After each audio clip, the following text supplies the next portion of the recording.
Hello friends, ఇప్పుడైతే మనం Shri Ganesh arts దగ్గర అయితే ఉన్నాం అనమాట. ఇది వచ్చేసి మన ధూల్పేట్లో ఉంది. సో ఇది వచ్చేసి మనకి అడ్రస్ వచ్చేసి డబల్ బెడ్రూమ్ బ్యాక్ సైడ్ అనమాట. సో ఇది చూసుకోవచ్చు. ఇక్కడైతే కొన్ని గణేష్ అయితే రెడీ అయిపోయినాయి.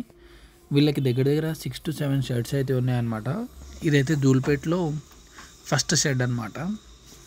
సో ఇక్కడ ఏంటి అంటే కొన్ని పీసెస్ అయితే ఉన్నాయన్నమాట. సో ఇదైతే మా ఫ్రెండ్ వాళ్ళు అయితే బుక్ చేసుకున్నారు. సో దీని ప్రైస్ వచ్చేసి 50,000 పడింది మనకి. సో ఏంటి అంటే నార్మల్గా చూద్దామని చెప్పి వచ్చిందనమాట.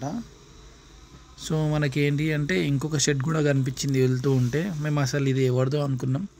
కాకపోతే అక్కడ పేరు చూసి మళ్ళీ శ్రీ గణేష్ ఆర్ట్స్ అని చెప్పి అనుకొని లోపలికి అయితే వెళ్ళాం అనమాట. ఇక్కడైతే 20 feet వరకు అయితే గణేష్ అయితే ఉన్నాయన్నమాట. డిఫరెంట్ మోడల్ అయితే ఉంది. కొన్ని మాత్రం పెయింటింగ్ అయితే వేసి పెట్టినారు. సో ఈ గణేష్ చూసుకోవచ్చు. మనకి 20 feet వరకు అయితే ఉంటుంది అనమాట ఈ గణేష్.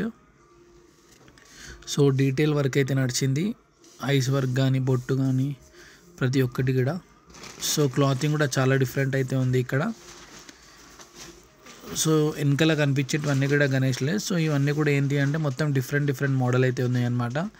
సో టోటల్ ముంబై గణేష్ని అయితే వీళ్ళైతే తయారు చేసేసారు. సో చూసుకోవచ్చు. ప్రతి ఒక్క గణేష్ కూడా యూనిక్ మోడల్ అయితే ఉంది. సో చాలా మటుకు కూడా బుకింగ్స్ అయితే అయిపోయినాయి. సో చూసుకోవచ్చు. సిట్టింగ్ కానీ టోటల్ వర్క్ కూడా మొత్తం అయిపోయింది ఆల్మోస్ట్. ఖాళీ పెయింటింగ్ వర్క్ అయితే బ్యాలెన్స్ ఉందన్నమాట. సో చూసుకోవచ్చు. ఇది కూడా ముంబై మోడలే గణేష్. ఇది నాకు తెలిసి ఇక్కడే ఫస్ట్ టైం అనమాట. సో చూసుకోవచ్చు వీళ్ళ అడ్రస్. సో ఇదైతే వీళ్ళ అడ్రస్ డీటెయిల్స్. ఇంకా